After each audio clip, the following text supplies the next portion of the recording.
ਹਿੰਦੁਸਤਾਨ ਦੇ ਅੰਦਰ ਯਾਨੀ ਭਾਰਤ ਵਿੱਚ ਇੱਕ ਸੂਬਾ ਹੈ ਮੱਧ ਪ੍ਰਦੇਸ਼। ਉੱਥੇ ਇੱਕ ਜਗ੍ਹਾ ਹੈ ਜਿਸ ਦਾ ਨਾਮ ਹੈ ਬਾਂਧਵਗੜ੍ਹ। ਇਹ ਕਹਿੰਦੇ ਨੇ ਕਿ ਇੱਕ ਰੀਵਾ ਨਾਂ ਦਾ ਇਲਾਕਾ ਹੈ, ਉਹਦੇ ਵਿੱਚ ਇਹ ਜਗ੍ਹਾ ਪੈਂਦੀ ਏ। ਇਹ ਜਿਹੜਾ ਕਿਲ੍ਹਾ ਹੈ ਇਹ ਇਤਿਹਾਸ ਵਿੱਚ ਲਿਖਿਆ ਕਿ ਤਕਰੀਬਨ 2000 ਸਾਲ ਪੁਰਾਣਾ ਹੈ। ਇੱਥੋਂ ਦੇ ਇੱਕ ਰਾਜਾ ਹੋਏ ਨੇ ਜਿਨ੍ਹਾਂ ਦਾ ਨਾਂ ਸੀ ਰਾਮ, ਤੇ ਉਹਨਾਂ ਨੂੰ ਰਾਜਾ ਰਾਮ ਕਰਕੇ ਬੁਲਾਇਆ ਜਾਂਦਾ ਸੀ। ਇਹ 15ਵੀਂ ਸਦੀ ਵਿੱਚ ਹੋਏ ਨੇ। ਇਸ ਰਾਜੇ ਰਾਮ ਨੇ ਆਪਣੇ ਪਾਸ ਇੱਕ ਨੌਕਰ ਰੱਖਿਆ ਹੋਇਆ ਸੀ ਆਪਣੀ ਸੇਵਾ ਕਰਨ ਵਾਸਤੇ। ਤੇ ਉਹ ਨੌਕਰ ਕੌਣ ਸੀ? ਜਿਨ੍ਹਾਂ ਨੂੰ ਆਪਾਂ ਬੜੀ ਚੰਗੀ ਤਰ੍ਹਾਂ ਜਾਣਦੇ ਹਾਂ। ਉਹਨਾਂ ਦਾ ਇੱਕ ਸ਼ਬਦ ਗੁਰੂ ਗ੍ਰੰਥ ਸਾਹਿਬ ਮਹਾਰਾਜ ਜੀ ਦੇ ਵਿੱਚ ਦਰਜ ਹੈ। ਉਹ ਸਨ ਭਗਤ ਸੈਣ ਜੀ। ਭਗਤ ਸੈਣ ਜੀ ਦੇ ਬਾਰੇ ਭਾਵੇਂ ਬਹੁਤੀ ਇਤਿਹਾਸਕ ਜਾਣਕਾਰੀ ਨਹੀਂ ਮਿਲਦੀ, ਫਿਰ ਵੀ ਕੁਝ ਸਰੋਤਾਂ ਤੋਂ ਪਤਾ ਲੱਗਦਾ ਹੈ ਕਿ ਉਹ 15ਵੀਂ ਸਦੀ ਵਿੱਚ ਹੀ ਹੋਏ ਨੇ। 1390 ਦੇ ਨੇੜੇ ਤੇੜੇ ਕਿਤੇ ਉਹਨਾਂ ਦਾ ਜਨਮ ਹੋਇਆ ਤੇ 1440 ਵਿੱਚ ਉਹਨਾਂ ਨੇ ਸਰੀਰ ਤਿਆਗਿਆ। ਇਹਨਾਂ ਦਾ ਜਨਮ ਕੁਝ ਸਰੋਤਾਂ ਮੁਤਾਬਕ ਤਰਨ ਤਾਰਨ ਦੇ ਨੇੜੇ ਸੋਹਿਲ ਪਿੰਡ ਵਿੱਚ ਹੋਇਆ ਤੇ ਕੁਝ ਦੇ ਮੁਤਾਬਕ ਇਹਨਾਂ ਦਾ ਜਨਮ ਰਾਜਸਥਾਨ ਵਿੱਚ ਹੋਇਆ। ਇਹ ਉੱਥੇ ਬਾਂਧਵਗੜ੍ਹ ਚਲੇ ਗਏ, ਰਾਜਾ ਰਾਮ ਦੀ ਸੇਵਾ ਵਿੱਚ ਲੱਗ ਗਏ। ਸੇਵਾ ਇਹਨਾਂ ਦੀ ਕੀ ਸੀ? ਕਿਉਂਕਿ ਇਹ ਨਾਈ ਭਾਈਚਾਰੇ ਨਾਲ ਸੰਬੰਧ ਰੱਖਦੇ ਸਨ। ਭਾਵੇਂ ਸਿੱਖੀ ਵਿੱਚ ਇਸ ਤਰ੍ਹਾਂ ਕੋਈ ਜਾਤ ਪਾਤ ਤੇ ਨਹੀਂ ਮੰਨੀ ਜਾਂਦੀ, ਸਾਰੇ ਬਰਾਬਰ ਅਸੀਂ ਭੈਣ ਭਰਾ ਇੱਕ ਪਰਮੇਸ਼ਵਰ ਦੇ ਬੱਚੇ ਹਾਂ, ਫਿਰ ਵੀ ਜਿਹੋ ਜਿਹਾ ਕੋਈ ਬੰਦਾ ਕਿੱਤਾ ਕਰਦਾ ਹੈ ਉਹਦਾ ਉਸ ਤਰ੍ਹਾਂ ਦਾ ਨਾਂ ਜ਼ਰੂਰ ਪੈ ਜਾਂਦਾ ਹੈ, ਔਰ ਉਹ ਕੋਈ ਮਾੜੀ ਗੱਲ ਵੀ ਨਹੀਂ ਹੁੰਦੀ। ਦਵਾਈਆਂ ਦੇਣ ਵਾਲਿਆਂ ਨੂੰ ਆਪਾਂ ਡਾਕਟਰ ਆਖਣ ਹੀ ਲੱਗ ਪੈਂਦੇ ਹਾਂ। ਇਸੇ ਤਰ੍ਹਾਂ ਬਾਕੀ ਸਾਰੇ ਕਿੱਤਿਆਂ ਵਾਲੇ, ਸੋਨੇ ਦਾ ਕੰਮ ਕਰਨ ਵਾਲੇ ਨੂੰ ਸੁਨਿਆਰਾ ਆਖ ਦਿੰਦੇ ਹਾਂ। ਮਿੱਟੀ ਦਾ ਕੰਮ, ਭਾਂਡਿਆਂ ਦਾ ਕੰਮ ਕਰਨ ਵਾਲੇ ਨੂੰ ਘੁਮਿਆਰ ਆਖ ਦਿੰਦੇ ਹਾਂ। ਇਹ ਜਿਹੜੇ ਨਾਈ ਭਾਈਚਾਰੇ ਨਾਲ ਸੰਬੰਧ ਰੱਖਦੇ ਸਨ ਲੋਕ, ਉਹਨਾਂ ਦਾ ਕੰਮ ਹੁੰਦਾ ਸੀ ਲੋਕਾਂ ਦੇ ਕੇਸ ਵਗੈਰਾ ਬਣਾਉਣੇ, ਨਹੁੰ ਵਗੈਰਾ ਕੱਟਣੇ, ਤੇ ਜਾਂ ਫਿਰ ਇਹ ਬੁੱਤੀਆਂ ਕੱਢਦੇ ਸਨ। ਬੁੱਤੀਆਂ ਕੱਢਣ ਤੋਂ ਮਤਲਬ ਹੁੰਦਾ ਹੈ ਕਿ ਪੁਰਾਣੇ ਸਮੇਂ 'ਚ ਇਸ ਤਰ੍ਹਾਂ ਦਾ ਕੋਈ ਜਿਹੜਾ ਪੋਸਟ ਦਾ ਸਿਲਸਿਲਾ ਨਹੀਂ ਸੀ ਹੁੰਦਾ, ਡਾਕ ਦਾ। ਉਦੋਂ ਇਹ ਨਾਈ ਲੋਕ ਚਿੱਠੀਆਂ ਇੱਕ ਥਾਂ ਤੋਂ ਦੂਜੀ ਥਾਂ ਤੇ ਪਹੁੰਚਾਉਣ ਦਾ ਕੰਮ ਵੀ ਕਰਦੇ ਸਨ।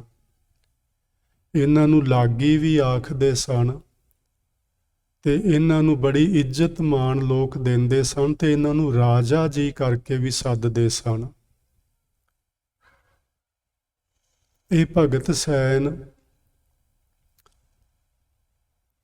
ਭਗਤ ਰਾਮਾਨੰਦ ਦੇ ਸੇਵਕ ਹੋਏ ਨੇ।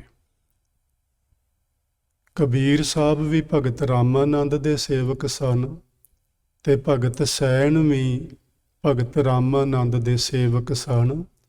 ਇਹਦੀ ਗੱਲ ਆਪਾਂ ਅੱਗੇ ਥੋੜ੍ਹੀ ਦੇਰ ਨੂੰ ਕਰਦੇ ਹਾਂ। ਆਪਾਂ ਭਾਈ ਗੁਰਦਾਸ ਜੀ ਨੇ ਜੋ ਇਹਨਾਂ ਬਾਰੇ ਲਿਖਿਆ ਹੈ ਉਸ ਨੂੰ ਸਮਝਣਾ ਹੈ। ਇਹਨੇ ਰਾਮਾਨੰਦ ਜੀ ਦੀ ਸੇਵਾ ਵਿੱਚ ਜਾ ਕੇ ਭਗਤੀ ਸ਼ੁਰੂ ਕੀਤੀ, ਉਹਨਾਂ ਤੋਂ ਰਾਮ ਨਾਮ ਦਾ ਉਪਦੇਸ਼ ਲਿਆ ਤੇ ਇਹ ਇੰਨੇ ਵੱਡੇ ਮਹਾਂਪੁਰਸ਼ ਬਣ ਗਏ ਕਿ ਉਹ ਭਗਤਾਂ ਵਿੱਚ ਗਿਣੇ ਜਾਣ ਲੱਗ ਪਏ। ਗੁਰੂ ਅਰਜਨ ਦੇਵ ਮਹਾਰਾਜ ਜੀ ਨੇ ਆਪਣੀ ਬਾਣੀ ਵਿੱਚ ਭਗਤ ਸੈਣ ਜੀ ਦਾ ਜ਼ਿਕਰ ਕਰਦਿਆਂ ਇਹ ਬਚਨ ਲਿਖੇ ਨੇ, ਸੈਣ ਨਾਈ ਬੁੱਤਕਾਰੀਆ। ਭਗਤ ਸੈਣ ਜੋ ਨਾਈ ਭਾਈਚਾਰੇ ਨਾਲ ਸੰਬੰਧ ਰੱਖਦਾ ਹੈ, ਬੁੱਤਕਾਰੀਆ ਉਹ ਚਿੱਠੀਆਂ ਪੱਤਰ ਸੁਨੇਹੇ ਇੱਕ ਦੂਜੇ ਤੋਂ ਲੈ ਕੇ ਦੂਜੀ ਥਾਂ ਤੇ ਪਹੁੰਚਾਉਣ ਦਾ ਕੰਮ ਕਰਦਾ ਹੈ। ਉਹ ਘਰ ਘਰ ਸੁਣਿਆ, ਘਰ ਘਰ ਵਿੱਚ ਉਹ ਮਸ਼ਹੂਰ ਹੋਇਆ, ਉਹਦਾ ਲੋਕੀ ਜਸ ਗਾਉਣ ਲੱਗੇ, ਉਹਦੀਆਂ ਸਿਫਤਾਂ ਕਰਨ ਲੱਗੇ। ਉਹਦੀਆਂ ਸਿਫਤਾਂ ਕਿਉਂ ਹੋਣ ਲੱਗੀਆਂ, ਉਹ ਘਰ ਘਰ ਕਿਉਂ ਸੁਣਿਆ ਗਿਆ? ਹਿਰਦੇ ਵਸਿਆ ਪਾਰ ਬ੍ਰਹਮ, ਉਹਦੇ ਹਿਰਦੇ ਵਿੱਚ ਪਰਮੇਸ਼ਵਰ ਦਾ ਨਾਮ ਵਸ ਗਿਆ। ਉਹ ਨਾਮ ਜਿਹੜਾ ਸੈਣ ਜੀ ਨੇ ਭਗਤ ਰਾਮਾਨੰਦ ਜੀ ਤੋਂ ਲਿਆ ਸੀ, ਉਹ ਨਾਮ ਉਹਦੇ ਹਿਰਦੇ ਵਿੱਚ ਵਸ ਗਿਆ।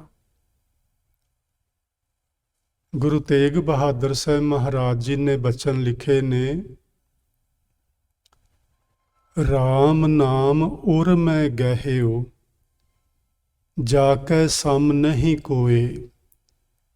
ਜੇਹ ਸਿਮਰਤ ਸੰਕਟ ਮਿਟੈ, ਦਰਸ ਤੁਹਾਰੋ ਹੋਏ। ਜਿਸ ਵੀ ਕਿਸੇ ਮਨੁੱਖ ਦੇ ਹਿਰਦੇ ਵਿੱਚ ਪਰਮੇਸ਼ਵਰ ਦਾ ਨਾਮ ਚਲਾ ਜਾਏ, ਉਹਦੀ ਬਰਾਬਰੀ ਕੋਈ ਹੋਰ ਨਹੀਂ ਕਰ ਸਕਦਾ। ਉਹਦੇ ਸਾਰੇ ਸੰਕਟ ਮਿਟ ਜਾਂਦੇ ਨੇ, ਉਹਦਾ ਜਨਮ ਮਰਨ ਦਾ ਗੇੜ ਮੁੱਕ ਜਾਂਦਾ ਹੈ। ਤੇ ਗੁਰੂ ਅਰਜਨ ਦੇਵ ਮਹਾਰਾਜ ਜੀ ਆਖਦੇ ਨੇ ਕਿ ਉਹ ਭਗਤਾਂ ਵਿੱਚ ਗਿਣਿਆ ਜਾਂਦਾ ਹੈ, ਜਿਹਦੇ ਹਿਰਦੇ ਵਿੱਚ ਨਾਮ ਚਲਾ ਜਾਏ। ਆਪਾਂ ਨਾਮ ਜਪਦੇ ਹਾਂ ਜੀ, ਤੁਸੀਂ ਸਾਰੇ ਵੀ ਜਪਦੇ ਹੋਵੋਗੇ ਜ਼ਰੂਰ।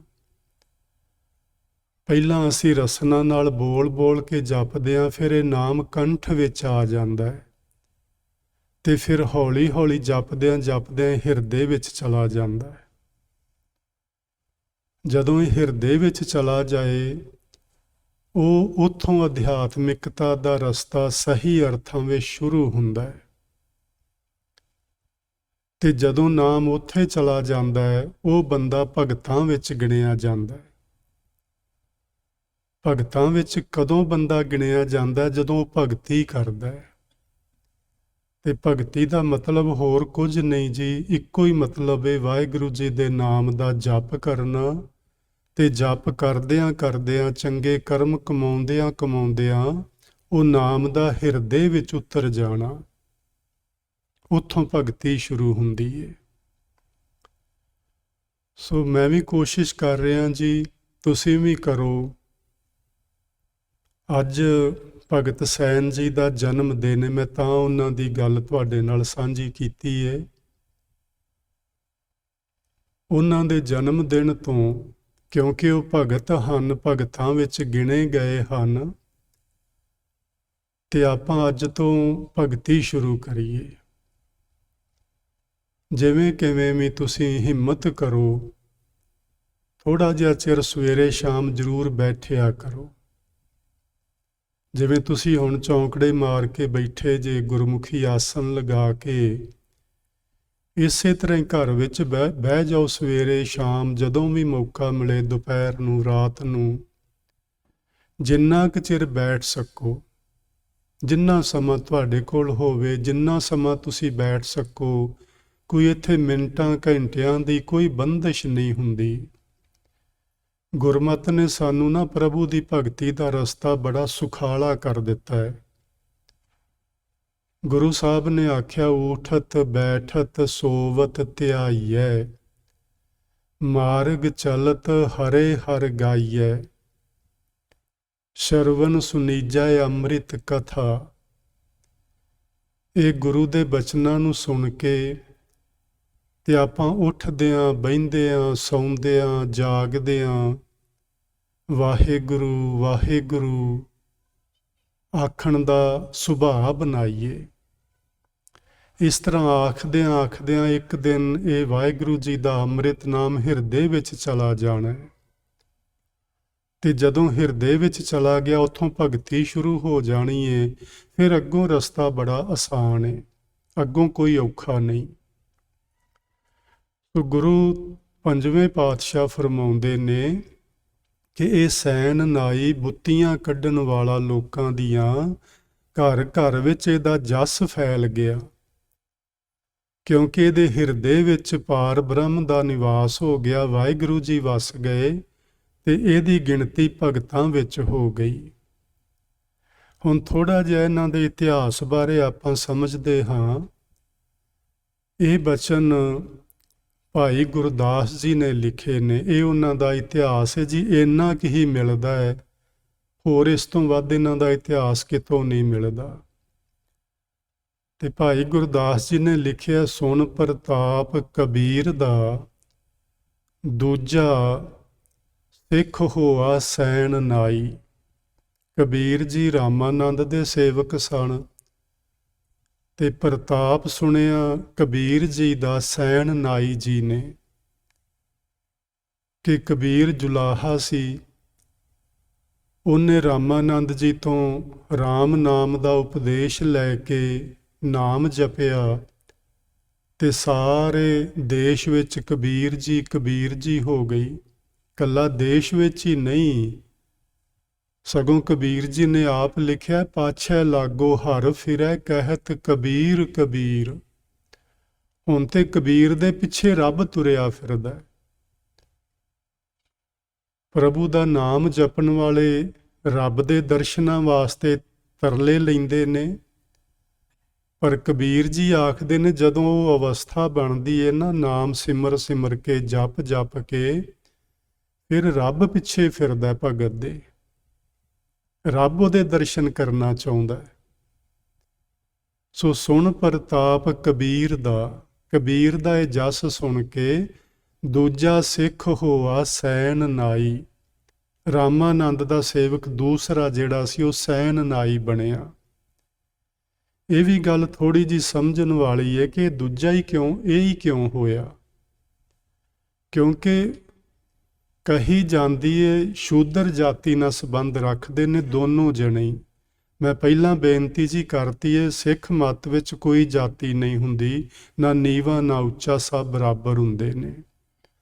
ਪਰ ਰਾਮਾਨੰਦ ਦੇ ਡੇਰੇ 'ਚ ਸੀ ਦਿੱਕਤ। ਰਾਮਾਨੰਦ ਖੁਦ ਨੂੰ ਵੀ ਪਹਿਲਾਂ ਸੀ, ਉਹਦੇ ਚੇਲਿਆਂ ਚਪਟਿਆਂ ਨੂੰ ਤੇ ਬਹੁਤ ਜ਼ਿਆਦਾ ਸੀ ਵੀ ਸ਼ੂਦਰ ਡੇਰੇ ਦੇ ਨੇੜਿਓਂ ਵੀ ਨਹੀਂ ਲੰਘਣਾ ਚਾਹੀਦਾ। ਪਰ ਜਦੋਂ ਭਗਤ ਰਾਮਾਨੰਦ ਜੀ ਪ੍ਰਕਾਸ਼ਿਤ ਹੋਏ ਵਾਹਿਗੁਰੂ ਜੀ ਦੇ ਗਿਆਨ ਦੁਆਰਾ, ਉਹਨਾਂ ਦੇ ਮਨ 'ਚੋਂ ਇਹ ਜਾਤ ਪਾਤ ਨਿਕਲ ਗਈ। ਉਹਨਾਂ ਨੇ ਕਬੀਰ ਜੀ ਨੂੰ ਆਪਣੇ ਡੇਰੇ ਤੇ ਆਉਣ ਦੀ ਇਜਾਜ਼ਤ ਦੇ ਦਿੱਤੀ ਤੇ ਕਬੀਰ ਜੀ ਫਿਰ ਉਹਨਾਂ ਦੇ ਡੇਰੇ ਤੇ ਆਉਂਦੇ ਜਾਂਦੇ ਰਹੇ। ਉਸ ਤੋਂ ਬਾਅਦ ਸੈਨ ਨਾਈ ਨੂੰ ਵੀ ਸਮਾਂ ਮਿਲ ਗਿਆ ਵੀ ਜੇ ਕਬੀਰ ਨੂੰ ਇਜਾਜ਼ਤ ਮਿਲ ਗਈ ਹੈ ਡੇਰੇ ਤੇ ਜਾਣ ਦੀ, ਹੁਣ ਮੈਂ ਵੀ ਜਾਵਾਂ। ਫਿਰ ਸੈਨ ਜੀ ਵੀ ਉੱਥੇ ਚਲੇ ਗਏ। ਪ੍ਰੇਮ ਭਗਤ ਰਾਤੀ ਕਰੈ ਭਲਕੈ ਰਾਜ ਦੁਆਰੈ ਜਾਈ। ਇਹ ਸਾਰੀ ਰਾਤ ਭਗਤੀ ਕਰਦਾ ਸੀ ਜੀ। ਇਹ ਭਾਈ ਗੁਰਦਾਸ ਜੀ ਨੇ ਬਚਨ ਲਿਖਿਆ ਹੈ ਕਿ ਉਹ ਸਾਰੀ ਰਾਤ ਬੈਠ ਕੇ ਭਗਤੀ ਕਰਦਾ ਹੁੰਦਾ ਸੀ ਤੇ ਅੰਮ੍ਰਿਤ ਵੇਲੇ ਉੱਠ ਕੇ ਇਹ ਰਾਜੇ ਦੇ ਦੁਆਰੇ ਤੇ ਜਾਂਦਾ ਸੀ, ਭਾਵ ਰਾਜੇ ਦੀ ਸੇਵਾ ਕਰਨ ਲਈ ਜਾਂਦਾ ਸੀ। ਆਪਾਂ ਉੱਤੇ ਸਮਝ ਲਿਆ ਬੰਧਵਗੜ੍ਹ ਦਾ ਰਾਜਾ ਰਾਮ, ਉਹਦੀ ਨੌਕਰੀ ਕਰਦਾ ਸੀ ਇਹ, ਤੇ ਸੇਵਾ ਕਰਨੀ ਇਹਦਾ ਕੰਮ ਸੀ। ਰਾਜੇ ਦਾ ਇਸ਼ਨਾਨ ਕਰਵਾਉਣਾ, ਨਹੁੰ ਵਗੈਰਾ ਉਤਾਰਨੇ, ਤੇਲ ਦੀ ਮਾਲਿਸ਼ ਵਗੈਰਾ ਕਰਨੀ, ਉਹਦੇ ਕੱਪੜੇ ਉਹਨੂੰ ਦੂਸਰੇ ਨਵੇਂ ਬਦਲਣ ਲਈ ਦੇਣੇ, ਇਹ ਸਾਰੀ ਸੇਵਾ ਯਾਨੀ ਇਸ਼ਨਾਨ ਪਾਣੀ ਦੀ, ਰਾਜੇ ਦੀ ਸੇਵਾ ਇਹ ਸੈਨ ਨਾਈ ਕਰਦਾ ਹੁੰਦਾ ਸੀ। ਇੱਕ ਦਿਨ ਕੀ ਹੋਇਆ, ਭਾਈ ਸਾਹਿਬ ਨੇ ਲਿਖਿਆ, ਆਏ ਸੰਤ ਪਰਾਹੁਣੇ ਕੀਰਤਨ ਹੋਆ ਰਹਿਣ ਸਬਾਈ। ਉਦੋਂ ਸਾਧੂ ਜਨ ਇਸ ਤਰ੍ਹਾਂ ਟੋਲੀਆਂ ਵਿੱਚ ਵਿਚਰਦੇ ਹੁੰਦੇ ਸਨ ਤੇ ਉਹਨਾਂ ਨੂੰ ਪਤਾ ਸੀ ਕਿ ਸੈਣ ਜਿਹੜਾ ਉਹ ਭਗਤੀ ਭਾਵ ਵਾਲਾ ਬੰਦਾ ਹੈ ਤੇ ਉਹ ਇੱਕ ਟੋਲੀ ਸਾਧੂਆਂ ਦੀ ਉਹ ਸੈਣ ਜੀ ਦੇ ਘਰੇ ਸ਼ਾਮ ਨੂੰ ਪਹੁੰਚ ਗਈ ਤੇ ਸੈਣ ਜੀ ਨੇ ਬੜੇ ਪਿਆਰ ਦੇ ਨਾਲ ਉਹਨਾਂ ਨੂੰ ਆਦਰ ਦਿੱਤਾ, ਘਰ ਵਿੱਚ ਠਹਿਰਾਇਆ ਤੇ ਰਾਤ ਨੂੰ ਵਾਹਿਗੁਰੂ ਜੀ ਦੀ ਭਗਤੀ, ਵਾਹਿਗੁਰੂ ਜੀ ਦਾ ਜਸ, ਉਹਦੀ ਕੀਰਤੀ, ਉਹਦੀ ਸਿਫਤ ਸਲਾਹ ਦੀਆਂ ਗੱਲਾਂ ਸ਼ੁਰੂ ਹੋ ਗਈਆਂ। ਉਹ ਗੱਲਾਂ ਇੰਨੀਆਂ ਪਿਆਰ ਵਾਲੀਆਂ ਸਨ ਕਿ ਸੈਣ ਜੀ ਨੂੰ ਚੇਤਾ ਹੀ ਨਹੀਂ ਰਿਹਾ, ਯਾਦ ਹੀ ਨਹੀਂ ਰਿਹਾ ਕਿ ਮੈਂ ਸਵੇਰੇ ਸਵੇਰੇ ਰਾਜਾ ਰਾਮ ਦੀ ਸੇਵਾ ਵਿੱਚ ਹਾਜ਼ਰ ਹੋਣਾ ਹੈ। ਉਹਨੂੰ ਭੁੱਲ ਹੀ ਗਿਆ, ਇੰਨਾ ਮਸਤ ਹੋਇਆ ਉਸ ਕਥਾ ਵਿੱਚ, ਉਸ ਰੱਬ ਦੀ ਸਿਫਤ ਸਲਾਹ ਦੇ ਵਿੱਚ। ਜਦੋਂ ਉਹਨੂੰ ਇਹ ਗੱਲ ਭੁੱਲ ਗਈ, ਛੱਡ ਨਹੀਂ ਸਕੇ ਸੰਤ ਜਨ ਰਾਜ ਦੁਆਰ ਨਾ ਸੇਵ ਕਮਾਈ, ਉਸ ਸਤ ਸੰਗਤ ਨੂੰ ਉਹਨੇ ਨਾ ਛੱਡਿਆ ਤੇ ਰਾਜੇ ਦੇ ਦੁਆਰੇ ਤੇ ਅੱਜ ਦੀ ਸੇਵਾ ਰਹਿ ਗਈ, ਨਹੀਂ ਪਹੁੰਚ ਸਕਿਆ। ਆਹ ਬਚਨ ਜਿਹੜੇ ਤੁਹਾਡੇ ਸਾਹਮਣੇ ਨੇ, ਇਹਨਾਂ ਵੱਲ ਮੈਂ ਤੁਹਾਡਾ ਧਿਆਨ ਦਿਵਾਉਣਾ ਚਾਹੁੰਦਾ ਸਾਂ। ਸੈਨ ਰੂਪ ਹਰ ਜਾਏ ਕੈ, ਆਇਆ ਰਾਣੇ ਨੂੰ ਰਿਝਾਈ। ਵਾਹਿਗੁਰੂ ਜੀ ਨੇ ਜਿਸ ਦੀ ਭਗਤੀ ਸੈਣ ਜੀ ਕਰਦੇ ਸਨ, ਪਰਮਾਤਮਾ ਨੇ ਸੈਣ ਭਗਤ ਦਾ ਰੂਪ ਧਾਰਨ ਕੀਤਾ। ਸੈਣ ਰੂਪ ਹਰ ਜਾਏ ਕੈ, ਵਾਹਿਗੁਰੂ ਜੀ ਉਹ ਰਾਜਾ ਰਾਮ ਦੇ ਦੁਆਰੇ ਤੇ ਪਹੁੰਚ ਗਏ ਸੈਣ ਦਾ ਰੂਪ ਧਾਰਨ ਕਰਕੇ। ਆਇਆ ਰਾਣੇ ਨੂੰ ਰਿਝਾਈ, ਰਿਝਾਈ ਦਾ ਮਤਲਬ ਹੁੰਦਾ ਖੁਸ਼ ਕਰਨਾ। ਉਹਦੀ ਸੇਵਾ ਕੀਤੀ, ਉਹਦਾ ਇਸ਼ਨਾਨ ਪਾਣੀ ਕਰਵਾਇਆ ਤੇ ਫਿਰ ਉਹਦੇ ਕੱਪੜੇ ਆਦਿਕ ਉਹਨੂੰ ਬਦਲਣ ਲਈ ਦਿੱਤੇ, ਉਹਦੀ ਪੂਰੀ ਤਿਆਰੀ ਕਰਵਾਈ ਤਾਂ ਕਿ ਰਾਜੇ ਨੇ ਹੁਣ ਸਿੰਘਾਸਣ ਤੇ ਜਾ ਕੇ ਬੈਠਣਾ ਹੈ। ਅੱਜ ਸੈਣ ਤੇ ਨਹੀਂ ਗਿਆ, ਲੇਕਿਨ ਪਰਮਾਤਮਾ ਨੇ ਸੈਣ ਦਾ ਰੂਪ ਧਾਰਨ ਕੀਤਾ ਤੇ ਰਾਣੇ ਨੂੰ ਉਹਨੇ ਪ੍ਰਸੰਨ ਕੀਤਾ, ਯਾਨੀ ਰਾਜੇ ਦੀ ਖੁਸ਼ੀ ਹਾਸਲ ਕੀਤੀ। ਸਾਧ ਜਨਾਂ ਨੂੰ ਵਿਦਾ ਕਰ ਰਾਜ ਦੁਆਰ ਗਿਆ ਸ਼ਰਮਾਈ। ਜਦੋਂ ਦਿਨ ਚੜ੍ਹਿਆ ਤੇ ਯਾਦ ਆਇਆ ਵੀ ਅੱਜ ਤੇ ਮੈਂ ਜਾਣਾ ਸੀ ਤੇ ਰਾਜੇ ਦੀ ਸੇਵਾ ਵਿੱਚ ਤੇ ਮੈਂ ਗਿਆ ਹੀ ਨਹੀਂ। ਸਾਧੂਆਂ ਨੂੰ ਵਿਦਿਆ ਕੀਤਾ, ਜਲ ਪਾਣੀ ਛਕਾ ਕੇ, ਤੇ ਹੁਣ ਗਿਆ ਸ਼ਰਮਾਈ। ਰਾਜੇ ਦੇ ਦੁਆਰੇ ਤੇ ਚਲਾ ਤੇ ਗਿਆ, ਪਰ ਬੜਾ ਸ਼ਰਮਸਾਰ ਹੈ ਅੱਜ ਉਹ ਕਿ ਮੈਂ ਅੱਜ ਸਵੇਰੇ ਪਹੁੰਚਿਆ ਨਹੀਂ ਰਾਜੇ ਦੀ ਸੇਵਾ ਵਿੱਚ ਤੇ ਮੈਨੂੰ ਅੱਜ ਝਿੜਕਾਂ ਪੈਣਗੀਆਂ। ਰਾਜਾ ਪਤਾ ਨਹੀਂ ਕੀ ਆਖੇਗਾ, ਹੋ ਸਕਦਾ ਮੈਨੂੰ ਨੌਕਰੀ ਤੋਂ ਹੀ ਕੱਢ ਦੇਵੇ। ਇਹੋ ਜਿਹੇ ਵਿਚਾਰ ਨੂੰ ਉਹ ਮਨ ਵਿੱਚ ਲੈ ਕੇ ਤੇ ਰਾਜੇ ਦੇ ਦਰਬਾਰ ਵਿੱਚ ਚਲਾ ਗਿਆ। ਰਾਣੇ ਦੂਰੋਂ ਸੱਦ ਕੇ ਗਲੋਂ ਕੁਵਾਏ ਖੋਲ ਪਹਿਨਾਈ। ਜਿਵੇਂ ਹੀ ਉਹ ਗਿਆ ਸੈਣ ਨਾਈ ਰਾਜੇ ਦੇ ਦਰਬਾਰ ਵਿੱਚ, ਤੇ ਰਾਜੇ ਨੇ ਉਹਨੂੰ ਦੂਰੋਂ ਹੀ ਵੇਖ ਕੇ ਕੋਲ ਬੁਲਾਇਆ ਤੇ ਉਹਨੂੰ ਪੁੱਛਿਆ ਵੀ ਸੈਣ ਅੱਜ ਤੂੰ ਦੁਬਾਰਾ ਕਿਉਂ ਆ ਗਿਆ? ਹੁਣੇ ਤੇ ਸੇਵਾ ਕਰਕੇ ਤੂੰ ਗਿਆ ਏ ਤੇ ਦੁਬਾਰਾ ਫਿਰ ਕਿਉਂ ਆ ਗਿਆ? ਤੇ ਆਪਣੇ ਗਲੋਂ ਜਿਹੜਾ ਉੱਪਰਲੀ ਇੱਕ ਪੋਸ਼ਾਕ ਹੁੰਦੀ ਹੈ ਜੀ, ਜਿਹੜੇ ਰਾਜੇ ਆਪਣੇ ਥੱਲੇ ਵਾਲੇ ਬਸਤਰਾਂ ਦੇ ਉੱਤੇ ਇੱਕ ਪੋਸ਼ਾਕ ਪਹਿਨਦੇ ਨੇ, ਵੱਡਾ ਚੋਲਾ ਰੋਬ ਉਸ ਨੂੰ ਕਹਿ ਸਕਦੇ ਹਾਂ, ਜਾਂ ਉਹਨੂੰ ਜ਼ਿਆਦਾਤਰ ਕੁਆਏ ਕਹਿੰਦੇ ਹੁੰਦੇ ਸਨ ਪੁਰਾਣੇ ਸਮੇਂ 'ਚ। ਉਹ ਉੱਪਰਲਾ ਜਿਹੜਾ ਵੱਡਾ ਚੋਲਾ ਸੀ ਰਾਜੇ ਵਾਲਾ, ਉਹ ਸੈਣ ਜੀ ਨੂੰ ਸੱਦ ਕੇ ਆਪਣੇ ਗਲੋਂ ਉਤਾਰਿਆ ਤੇ ਉਹਦੇ ਗਲ ਪਹਿਨਾ ਦਿੱਤਾ।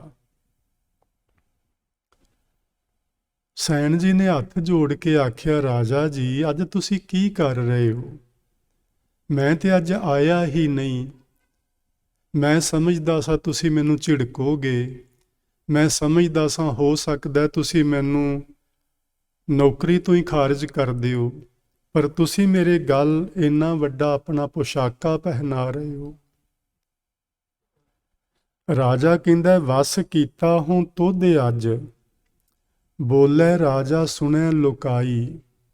ਸੈਣ ਜਿਹੋ ਜੀ ਸੇਵਾ ਤੂੰ ਅੱਜ ਮੇਰੀ ਕੀਤੀ ਏ, ਇਹੋ ਜੀ ਸੇਵਾ ਅੱਗੇ ਕਦੇ ਨਹੀਂ ਸੀ ਕੀਤੀ। ਅੱਜ ਮੇਰਾ ਮਨ ਬੜਾ ਸ਼ਾਂਤ ਏ। ਅੱਜ ਮੇਰੇ ਮਨ ਦਾ ਟਿਕਾ ਬਣਿਆ ਹੋਇਆ ਹੈ। ਅੱਜ ਮੈਨੂੰ ਰਾਮ ਚੇਤੇ ਆ ਰਿਹਾ ਹੈ ਬਾਰ-ਬਾਰ। ਤੇ ਸੈਣ ਜੀ ਆਖਦੇ ਨੇ, ਰਾਜਾ ਅਸਲ ਵਿੱਚ ਅੱਜ ਮੈਂ ਤੇਰੀ ਸੇਵਾ ਨਹੀਂ ਕੀਤੀ, ਅੱਜ ਤੇਰੀ ਸੇਵਾ ਹੀ ਰਾਮ ਨੇ ਕੀਤੀ ਏ। ਇਸੇ ਲਈ ਤੇਰਾ ਮਨ ਸ਼ਾਂਤ ਏ, ਇਸੇ ਲਈ ਤੇਰਾ ਮਨ ਟਿਕਿਆ ਹੋਇਆ ਹੈ, ਇਸੇ ਲਈ ਤੈਨੂੰ ਅੱਜ ਰਾਮ ਨਾਮ ਦਾ ਚੇਤਾ ਬਾਰ-ਬਾਰ ਆ ਰਿਹਾ ਹੈ। ਭਾਈ ਸਾਹਿਬ ਨੇ ਲਿਖਿਆ, ਪ੍ਰਗਟ ਕਰੈ ਭਗਤ ਵਡਿਆਈ।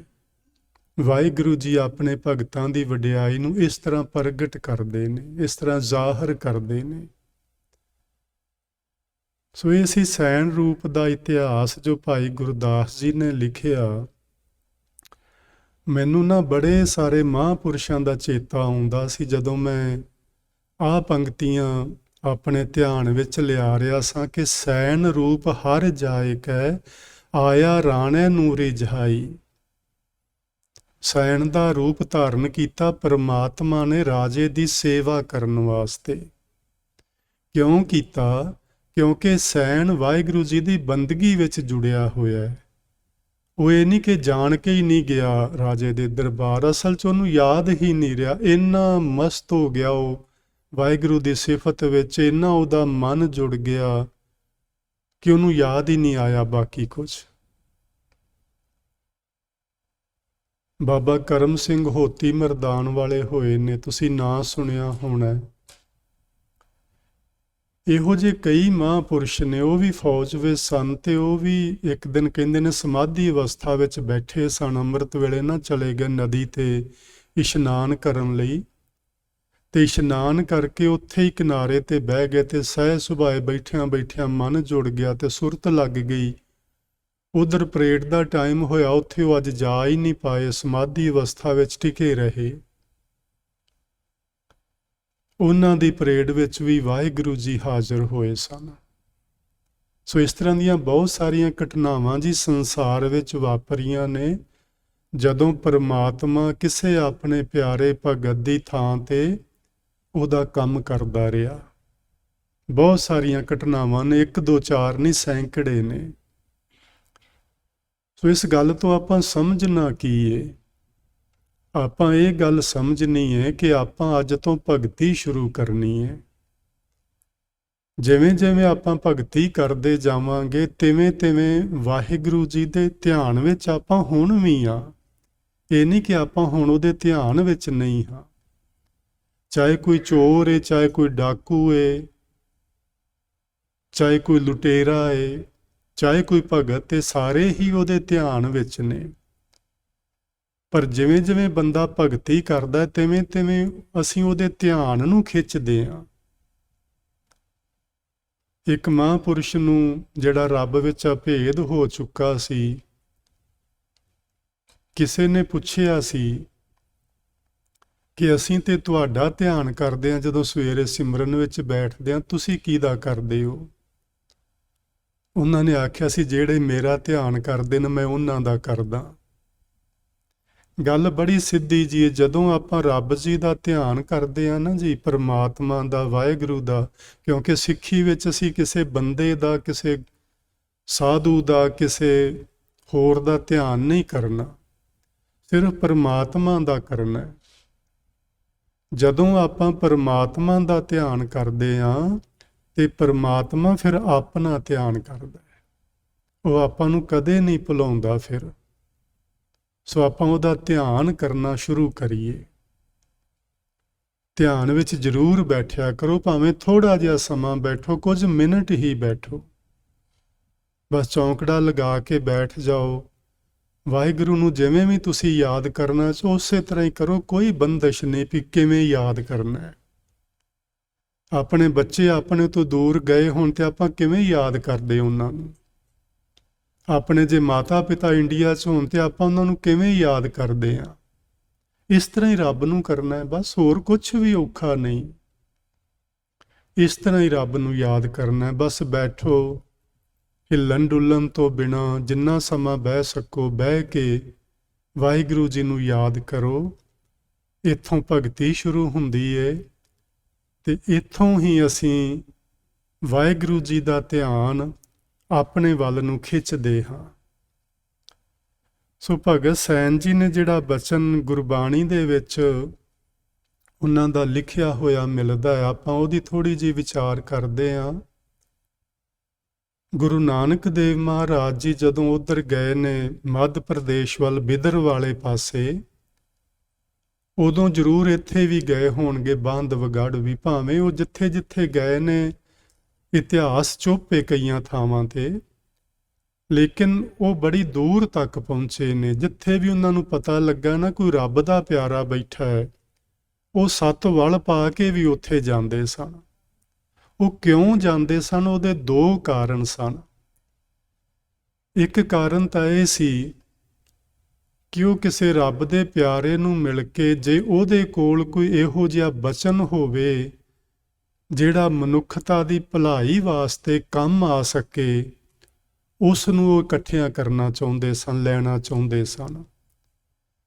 ਦੂਸਰਾ ਕਾਰਨ ਇਹ ਹੁੰਦਾ ਸੀ ਕਿ ਜਿਹੜੇ ਭਗਤੀ ਕਰਨ ਵਾਲੇ ਲੋਕ ਨੇ ਉਹ ਕਿਤੇ ਨਾ ਕਈ ਵਾਰੀ ਸਾਡੀ ਸੁਰਤ ਰੁਕ ਜਾਂਦੀ ਏ, ਅੱਗੇ ਨਹੀਂ ਵੱਧਦੀ, ਕਿਸੇ ਇੱਕ ਜਗ੍ਹਾ ਤੇ ਬੰਦਾ ਟਿਕ ਜਾਂਦਾ ਹੈ। ਗੁਰੂ ਨਾਨਕ ਸਾਹਿਬ ਜੀ ਨੇ ਜਿੱਥੇ ਜਿੱਥੇ ਕੋਈ ਭਗਤ ਰੁਕਿਆ ਹੋਇਆ ਸੀ, ਉਸ ਨੂੰ ਉਸ ਤੋਂ ਅੱਗੇ ਤੋਰਨ ਦਾ ਯਤਨ ਕੀਤਾ ਵੀ ਇੱਥੇ ਰੁਕਣਾ ਨਹੀਂ, ਸਾਡੀ ਮੰਜ਼ਿਲ ਹੈ। ਪਾਣੀ ਜਿਹੜਾ ਹੈ ਜੀ ਉਹ ਤੁਰਦਾ ਹੈ ਤੇ ਜਾਂਦਾ ਕਿੱਧਰ ਨੂੰ? ਆਪਣੀ ਮੰਜ਼ਿਲ ਵੱਲ। ਮੰਜ਼ਿਲ ਉਹਦੀ ਕੀ ਹੈ? ਸਾਗਰ। ਉਸ ਤੋਂ ਪਹਿਲਾਂ ਉਹ ਕਦੇ ਨਹੀਂ ਰੁਕਦਾ। ਜੇ ਰਾਹ ਵਿੱਚ ਰੁਕਿਆ ਹੈ ਤੇ ਉਹ ਜ਼ਰੂਰ ਖਰਾਬੀ ਪੈਦਾ ਹੋਏਗੀ, ਪਾਣੀ ਗੰਦਾ ਹੋ ਜਾਏਗਾ। ਭਗਤਾਂ ਨੂੰ ਨਹੀਂ ਚਾਹੀਦਾ ਕਿ ਉਹ ਰਸਤੇ ਵਿੱਚ ਰੁਕ ਜਾਣ। ਰੁਕਦੇ ਕਿੱਥੇ ਨੇ ਭਗਤ? ਹੋਰ ਕਿਤੇ ਨਹੀਂ, ਰਿੱਧੀਆਂ ਸਿੱਧੀਆਂ ਵਿੱਚ। ਲੋਕੀ ਬਚਨ ਮੰਨਣ ਲੱਗ ਪਏ, ਉੱਥੇ ਰੁਕ ਗਏ। ਉਹਦੇ ਬਚਨ ਸੱਤ ਹੋਣ ਲੱਗ ਪਏ, ਉੱਥੇ ਰੁਕ ਗਏ। ਲੋਕੀ ਉਹਦੀ ਸੇਵਾ ਵਿੱਚ ਆਉਣ ਲੱਗ ਪਏ, ਸੇਵਾ ਵਿੱਚ ਹੀ ਰੁਕ ਗਏ। ਇੱਥੇ ਕਿਤੇ ਰੁਕ ਜਾਂਦੇ ਨੇ ਭਗਤ ਜਨ।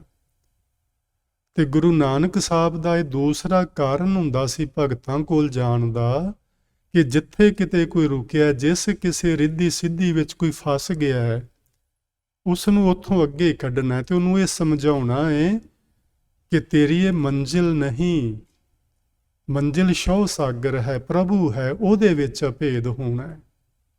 ਸੋ ਇਸ ਤਰ੍ਹਾਂ ਗੁਰੂ ਜੀ ਜਾਂਦੇ। ਤੇ ਜਦੋਂ ਉੱਥੇ ਗੁਰੂ ਜੀ ਗਏ, ਹੁਣ ਭਗਤ ਜੀ ਤੇ ਨਹੀਂ ਸਨ ਉੱਥੇ ਮਿਲੇ, ਕਿਉਂਕਿ ਉਹ ਤੇ ਦੱਸਦੇ ਨੇ 1440 ਵਿੱਚ ਅਕਾਲ ਚਲਾਣਾ ਕਰ ਗਏ ਸਨ। ਤੇ ਗੁਰੂ ਜੀ 1469 ਵਿੱਚ ਸੰਸਾਰ ਵਿੱਚ ਆਏ ਤੇ 30-32 ਸਾਲਾਂ ਦੀ ਉਮਰ ਸੀ ਜਦੋਂ ਉਹਨਾਂ ਨੇ ਉਦਾਸੀਆਂ ਸ਼ੁਰੂ ਕੀਤੀਆਂ।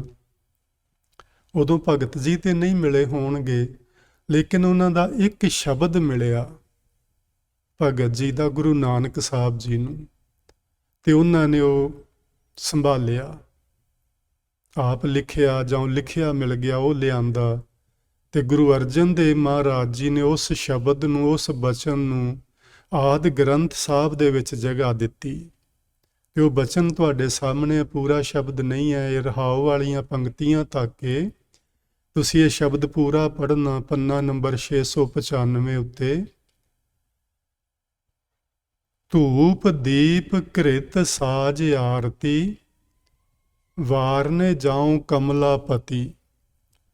ਮੰਗਲਾ ਹਰ ਮੰਗਲਾ, ਨਿਤ ਮੰਗਲ ਰਾਜਾ ਰਾਮ ਰਾਏ ਕੋ। ਮੰਗਲ ਦਾ ਅਰਥ ਹੁੰਦਾ ਹੈ ਜੀ ਖੁਸ਼ੀ, ਖੇੜਾ, ਪ੍ਰਸੰਨਤਾ, ਵਿਗਾਸ। ਤੇ ਮੰਗਲ ਲੋਕ ਉਦੋਂ ਕਰਦੇ ਨੇ ਜਦੋਂ ਬੜੀ ਖੁਸ਼ੀ ਹੋਵੇ। ਵਿਆਹ ਵਿੱਚ ਮੰਗਲ ਗਾਉਂਦੇ ਨੇ।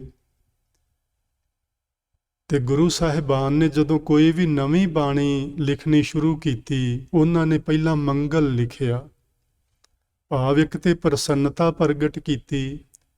ਤੇ ਉਸ ਮੰਗਲ ਦੇ ਅਖੀਰ ਵਿੱਚ ਉਹ ਹਮੇਸ਼ਾ ਗੁਰਪ੍ਰਸਾਦ ਲਿਖਦੇ ਨੇ, ਜਿਸ ਦਾ ਮਤਲਬ ਹੁੰਦਾ ਹੈ ਕਿ ਵਾਹਿਗੁਰੂ ਜੀ ਕਿਰਪਾ ਕਰਨਾ, ਇਹ ਜਿਹੜਾ ਬਚਨ ਮੈਂ ਲਿਖਣ ਲੱਗਾ, ਇਹਨੂੰ ਮੈਂ ਲਿਖ ਪਾਵਾਂ, ਤੁਸੀਂ ਮੇਰੀ ਸਹਾਇਤਾ ਕਰਨਾ। ਇਹ ਇਸ ਨੂੰ ਮੰਗਲ ਆਖਦੇ ਨੇ। ਤੇ ਭਗਤ ਜੀ ਆਖਦੇ ਨੇ ਮੰਗਲਾ ਹਰ ਮੰਗਲਾ, ਨਿਤ ਮੰਗਲ ਰਾਜਾ ਰਾਮ ਰਾਏ ਕੋ। ਰਾਜਾ ਰਾਮ ਰਾਏ ਇਹ ਪ੍ਰਭੂ ਨੂੰ ਆਖਿਆ ਉਹਨਾਂ ਨੇ। ਕੋ ਦਾ ਮਤਲਬ ਹੈ ਦਾ। ਰਾਜਾ ਰਾਮ ਰਾਏ ਦਾ ਨਿਤਾ ਪ੍ਰਤੀ ਮੰਗਲ ਹੁੰਦਾ ਹੈ, ਨਿਤਾ ਪ੍ਰਤੀ ਖੁਸ਼ੀ ਹੁੰਦੀ ਹੈ। ਖੁਸ਼ੀ ਕਦੋਂ ਹੁੰਦੀ ਹੈ?